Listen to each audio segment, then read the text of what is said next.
আসসালামু আলাইকুম ওয়া রাহমাতুল্লাহি ওয়া বারাকাতুহু। সম্মানিত দেশবাসী, আমি cancer specialist doctor S M Sarwar. বিশেষ করে আপনারা জানেন যে সারা ওয়ার্ল্ডের ডাক্তারদের বক্তব্য হলো ক্যান্সার হলে আনসার নেই। আমরা বলে থাকি ক্যান্সার হলে আনসার নেই, সেই কথার কোনো ভিত্তি নেই। এর মধ্যে 1 মাস আগে ক্যান্সারের রিপোর্ট একটা বাচ্চা, সেই বাচ্চাটা একেবারে বিছানায় পড়ে যায়। তার এইভাবে বিছানায় থাকে, তার পাটা এইভাবে ফুলে যায় এবং পায়ের এই কন্ডিশন অবস্থায় থাকে। তারপরে আমরা চিকিৎসা করি, আল্লাহর রহমতে এখন তার অবস্থাটা একটু জানতো।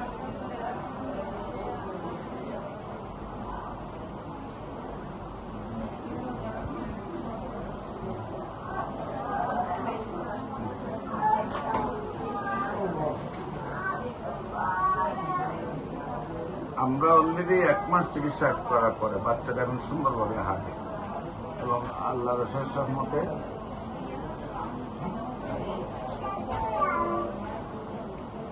বাচ্চা আপনার কি হয়,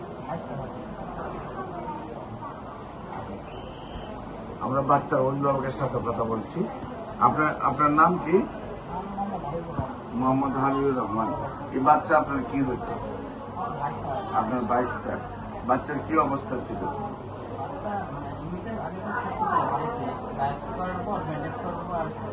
হাঁটতে পারতো না, তার ধরা পড়লো ক্যান্সার। হ্যাঁ, এরপরে আপনার চিকিৎসা কোথায় কোথায় করছেন?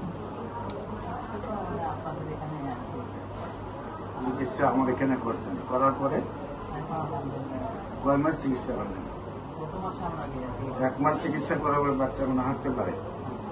সম্মানিত দেশবাসী, বিশেষ করে